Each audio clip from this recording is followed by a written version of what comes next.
आज नेपाली जनता संविधानको आधारमा सार्वभौम सत्ता सम्पन्न मालिक भएका आजको अत्यन्त महत्त्वपूर्ण र पवित्र दिन हो। 2065 साल जेठ 15 गते सम्म नेपाली जनता सार्वभौम अधिकार सम्पन्न भएका थिएनन्। त्यस दिन नेपाली जनताले चुनेर पठाएका संविधान सभाका सदस्यहरूले पहिलो पटक संसारको इतिहासमा राजतन्त्रलाई वैधानिक तरिकाले मतदान गरेर समाप्त गर्दै सङ्घीय लोकतान्त्रिक गणतन्त्र घोषणा गरेका थिए। नेपालमा झन्डै 2000 वर्ष पहिलेदेखि राजतन्त्रात्मक व्यवस्था कायम भएको छ भयो र पछिल्लो शाहवंशको काल 240 वर्ष पुगेको थियो। हामीले 2000 वर्ष पहिलेदेखिको राजतन्त्रात्मक व्यवस्था र 240 वर्षको सबभन्दा पछिल्लो राजवंशको शासनलाई समाप्त गरेर नेपाली जनतालाई, नेपाल राष्ट्रलाई, नेपाली जनताको राष्ट्र र सार्वभौम सत्ता सम्पन्न नेपाली जनताको घोषणा हामीले गरेका थियौँ। त्यो घोषणा बमोजिम संविधान सभाले संविधान निर्माण गर्न सकेन र अर्को पटक संविधान सभाको निर्वाचन गर्नु पर्यो। त्यसले गर्दाखेरि केही समय ढिला हुन गयो र 72 साल असोज 3 गते आजकै दिन हामीले सङ्घीय लोकतान्त्रिक गणतन्त्र नेपालको संविधान हामीले जारी गर्यौँ। म संविधान निर्माण गर्ने व्यक्ति, अरू धेरै व्यक्तिहरूमध्ये म पनि एकजना हुँ। आज पनि म संविधान सभाको सदस्य हुँ। यो संविधान हामीले जारी गरेको यो संविधानको मूल प्रतिमा मैले हस्ताक्षर गरेको छु र त्यो चिरकालसम्म रहनेछ। यो सौभाग्य प्राप्त गर्ने अनेकौं व्यक्तिहरूमध्ये म पनि एउटा व्यक्ति हुँ। मैले यो संविधान जारी गर्दा यसमा अनेकौं पटक हामीले छलफल गरेर यो संविधानलाई उल्लङ्घन गर्न नसकिने गरी धेरै व्यवस्था चाहिँ हामीले गर्यौँ। यो संविधानको प्रस्तावनामा उल्लेख छ कि यो संविधानले के भन्छ भने सामाजिक आर्थिक रूपान्तरण, समाजवाद उन्मुख सामाजिक आर्थिक रूपान्तरण गर्दै लोकतान्त्रिक मूल्य मान्यतामा आधारित संविधान हामीले जारी गरेका छौँ र अब नेपाली जनताको तिनका प्रतिनिधित्व गर्ने सबै राजनीतिक पार्टीहरूको उद्देश्य जतिसक्दो छिटो समाजवाद उन्मुख समाज निर्माण गर्दै लोकतान्त्रिक मूल्य मान्यतामा आधारित समृद्ध समाजवाद निर्माण गर्ने हो। समाजवादमा मात्रै उत्पीडन समाप्त हुन सक्छ, कोही धनी र कोही गरिब हुने अवस्था समाप्त हुन्छ र सबै व्यक्तिले रोजगारी प्राप्त गर्नेछन्, देश समृद्धितर्फ जानेछ। त्यसकारण हामीले लोकतान्त्रिक मूल्य मान्यतामा आधारित समाजवाद निर्माण गर्यौँ र गर्ने विषयलाई हामीले प्रमुख संविधानको विशेषतामा हामीले समावेश गरेका छौँ। यस्तो संविधान संसारमा विरलै पाइन्छ। तर यो संविधानमा रहेका विभिन्न कमी कमजोरीहरू छन्। कसैले यो संविधानमा सङ्घीय शासन व्यवस्था छुट्टिन पाउने अधिकार सहितको हुनुपर्छ भनेर भन्दछन्। कसैले यो संविधानमा जातिको पहिचान भएन, अझ स्पष्ट रूपले जातिको पहिचान हुने व्यवस्था हुनुपर्छ भनेर भन्दछन्। तर यो संविधानमा हामीले जो नयाँ व्यवस्था समावेश गरेका छौँ, त्यो समावेश गरिएका व्यवस्थाहरू नेपाली जनताको हितको निम्ति, नेपाली जनताको समृद्धिको निम्ति र हाम्रा भावी सन्ततिहरूको निम्ति बाटो देखाउने गरी, समृद्ध बनाउने गरी सबै विषयवस्तुहरू हामीले समावेश गरेका छौँ। आज मैले सम्पूर्ण नेपाली जनतालाई नेपालको सार्वभौम अधिकार सम्पन्न भएको हुनाले म आज बधाई दिन चाहन्छु। हामीले हजारौं वर्षसम्म राजतन्त्रात्मक व्यवस्था अवलम्बन गऱ्यौँ र त्यो राजतन्त्रात्मक व्यवस्थाबाट हाम्रो देशको भविष्य उज्जवल हुन सक्दैन र आज पनि हाम्रो देश समृद्ध छैन भन्ने निष्कर्षका साथ हामीले यो संविधान जारी गरेका थियौँ। यो समाजवाद निर्माण गर्ने संविधान हो। तर समाजवाद निर्माण गर्ने संविधान हो। यो संविधान जारी भएको आज 6 वर्ष पुगिरहेको छ र समाजवाद सम्बन्धी एउटा पनि कार्यक्रम लागू भएको छैन। र त्यति मात्रै होइन, यो संविधानको संरक्षण जसले गर्न पर्ने हो, यो संविधानको रक्षा जसले गर्न पर्ने हो, उनीहरूबाटै यो संविधान बार बार उल्लङ्घन भएको छ। समय रहँदा यसबारेमा हामीले अरू धेरै छलफल गरौँला। आज संक्षिप्त रूपमा भन्न चाहन्छु कि संविधान छिया पार्ने काम भएको छ र फेरि पनि चाहिँ त्यो छिया पार्नको निम्ति अनेकौं किसिमका प्रयत्नहरू हुनेछन्। त्यसबाट नेपाली जनताले आफू यो देशको मालिक भएको संविधान जारी गरेर ठुलो ऐतिहासिक काम गरेका छन्। त्यसबाट हामीले यो संविधानको रक्षा गर्नुपर्छ। संविधानको रक्षा संविधानको पालना गरेर मात्रै हुन्छ। कमी कमजोरी भए पनि त्यसको प्रक्रियाद्वारा त्यसलाई सच्याउनुपर्छ। तर जाल झेल तिक्रम षड्यन्त्र गरेर आफ्नो अनुकूल हुने गरी जे पनि गर्न पाउने त्यो छुट यो संविधानले दिँदैन कसैलाई पनि, तर पनि भएको छ। हामीले संविधानको व्यवस्था अनुसार कुनै विषय संविधानका धारा उपधाराहरू विवाद उत्पन्न भयो, त्यसको व्याख्या गर्न पर्ने आवश्यकता पर्यो भने त्यो व्याख्या गर्ने अधिकार नेपालको सर्वोच्च अदालतलाई दिएको छ। सर्वोच्च अदालतको संवैधानिक इजलासले त्यो काम गर्दछ। झन्डै 6-7 पटक संविधानका विभिन्न धाराहरूको व्याख्या भएको छ। तर त्यो व्याख्या संविधानको अङ्ग बन्नुपर्ने हो। अङ्ग बन्ने हो भने यसमा उल्लेख हुनुपर्दछ। सर्वोच्च अदालतले सामान्य इजलासबाट हुने निर्णय जस्तै गरेर संविधानको व्याख्या पनि सुनाउने गरेको छ।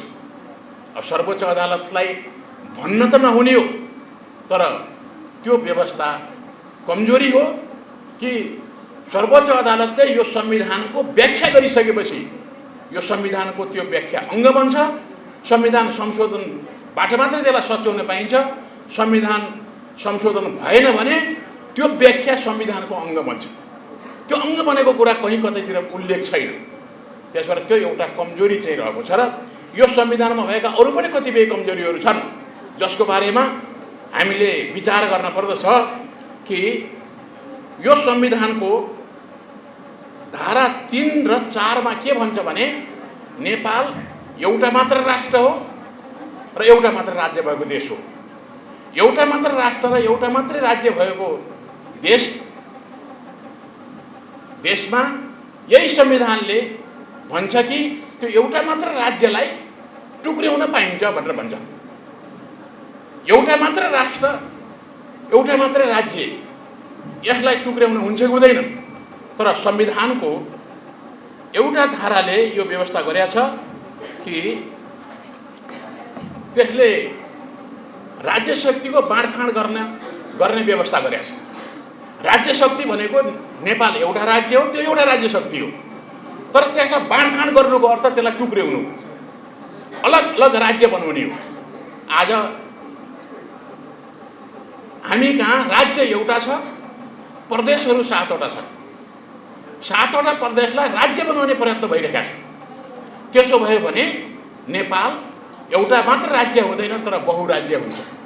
त्यो विभिन्न व्यक्तिहरूले नेपाललाई बहुराज्य र बहुराष्ट्र बनाउने कोसिस गर्दैछन्। नेपाल एउटा मात्र राज्य र एउटा मात्र राष्ट्रको रूपमा विकसित हुनु हाम्रो ज्यादै ठुलो ऐतिहासिक महत्त्वको विषय हो। तर पनि प्रयत्न त्यहाँ भइरहेका छ र संहिता 3 किसिमका संहिताहरू संसारमा छन्। एउटा संहिता सिमाना जोडिएका मुलुकहरूले हामी अब सँगै बसौँ र एउटा महाराज्य भएको देश बनौँ भनेर सबै मिसिएर बन्ने एउटा संहिता।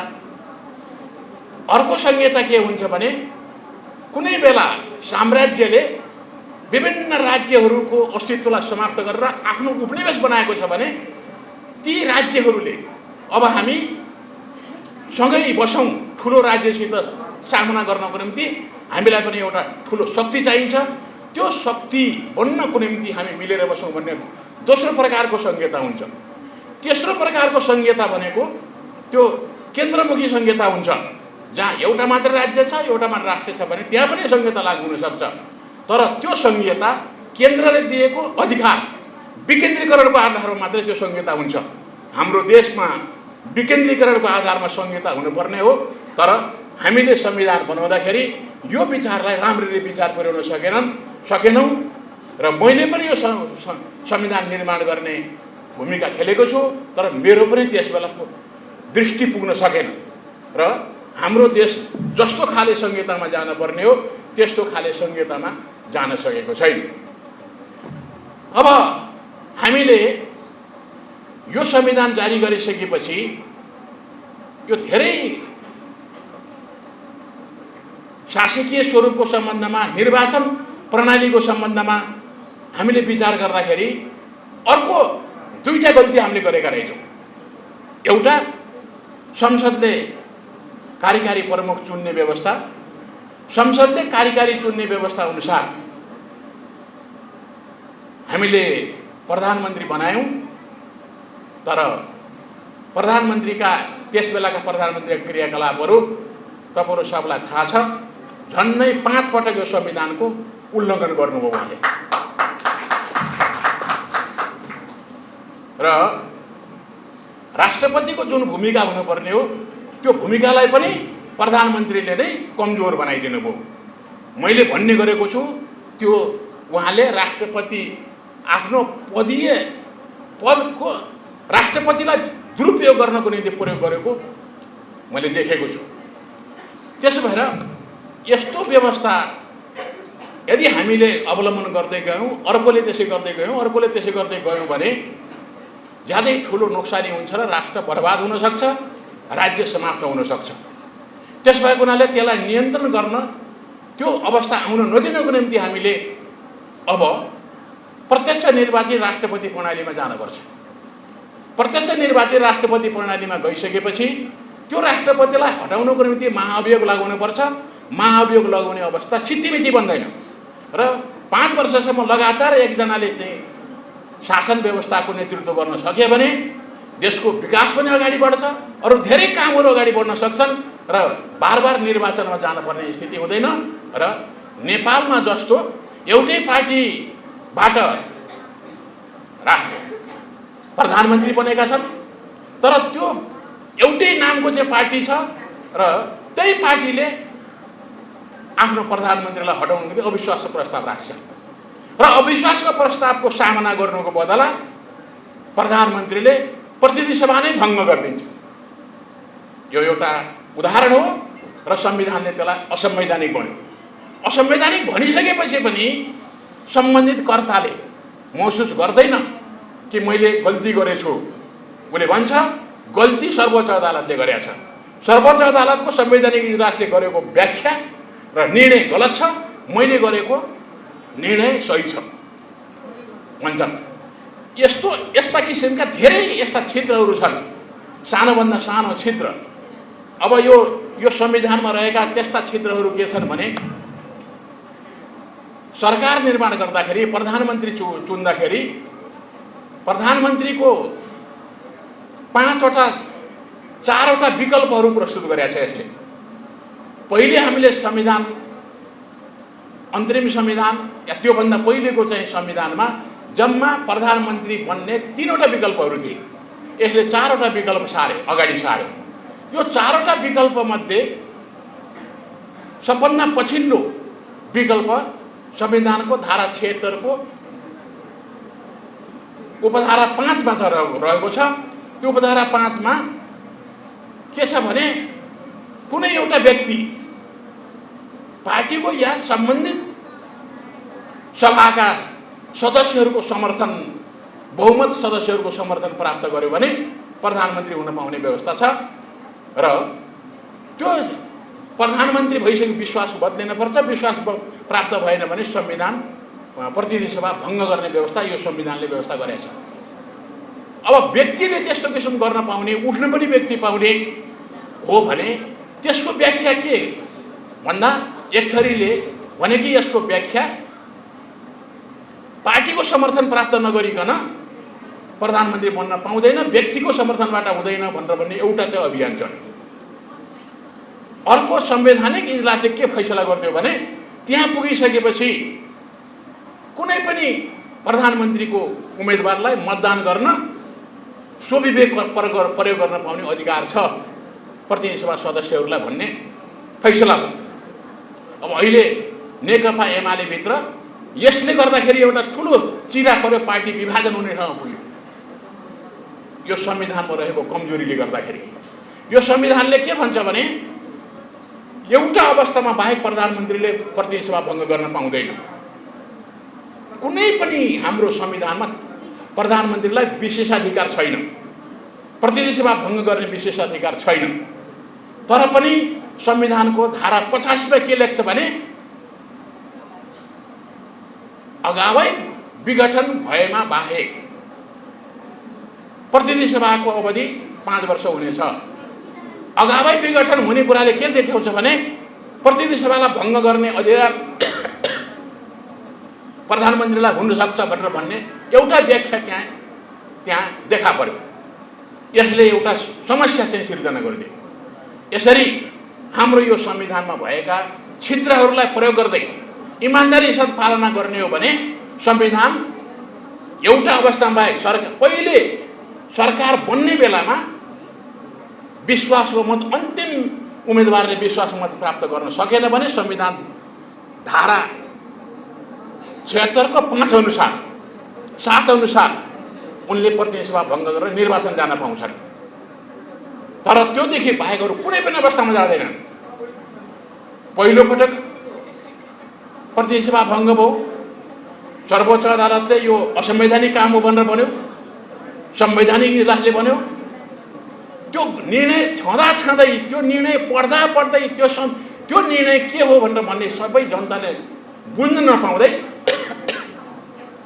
अर्को पटक त्यसै गरी प्रतिनिधि सभा भङ्ग भयो। यसरी उल्लङ्घन चाहिँ भएको हुनाले अब यो 85 ले पनि जे देखाएको छ संविधानको धारा 85 ले कि त्यसलाई संशोधन गरेर प्रतिनिधि सभाको अवधि अगावै विघटन हुनु बाहेक भनेर भन्ने हटाइदिएर प्रतिनिधि सभाको अवधि 5 वर्ष हुनेछ भनेर सिधै भन्नुपर्छ। यसमा हामीहरूले नदेखेका कैयन यस्ता त्रुटिहरू छन् जसले त्यो संविधानका व्यवस्थाभित्र राम्ररी व्यवस्थित गर्न नसक्नाले आज राजनीतिक पार्टीहरू टुक्रा टुक्रा हुन थालिरहेका छन् र सँगै 50औं वर्षसम्म सँगै बसेकाहरू गाली गलौजमा उत्रेका छन्। एउटा अपसंस्कृति, दुर्वचन र अनेकौं किसिमका अपशब्दहरू प्रयोग गरेर कसैलाई समाप्त गर्ने, कसैलाई देशद्रोही भन्ने, कसैलाई गद्दार भन्ने, कसैलाई के भन्ने गरी पार्टीका ठुला ठुला नेताहरू उत्रेका छन्। आगामी निर्वाचन अबको झन्डै 1 वर्ष 2-3 महिनापछि सुरु हुँदैछ। त्यो निर्वाचनलाई टाल्न सकिँदैन विशेष अवस्था बाहेक र त्यो निर्वाचनमा कसरी बहुमत प्राप्त गर्ने भनेर एक अर्कालाई समाप्त कसरी गर्न सकिन्छ, धन पैसाको प्रयोग गरेर जनताको भोट कसरी किन्न सकिन्छ भन्ने किसिमले सबै त्यसमा चाहिँ लागिरहेका छन् यो निर्वाचन प्रणालीको त्रुटिका कारणले। त्यसबाट अब नेपालले पूर्ण समानुपातिक निर्वाचन प्रणाली अवलम्बन गर्नुपर्छ।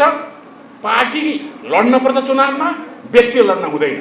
तर व्यक्ति चाहिँ पार्टीले पठाउँछ, जितिसकेपछि तिनीहरू त्यहाँ रहनुपर्छ र प्रतिनिधि सभाबाट प्रधानमन्त्री बन्ने व्यवस्था पनि हटाउनुपर्छ, मन्त्रीमण्डलमा जाने पनि व्यवस्था हटाउनुपर्छ। संसदले कानुन बनाउने हो, संसदले महाभियोग लगाउने हो, संसदले कानुन संविधान संशोधन गर्ने हो, त्यसैमा सीमित हुनुपर्दछ र विज्ञहरूले सरकार बनाउनुपर्छ र विज्ञ नभएका व्यक्तिहरू संसदमा चुनिएर गए, धेरैभन्दा धेरै मत लिएर गए पनि मन्त्री बन्न नपाउने व्यवस्था हुनुपर्दछ।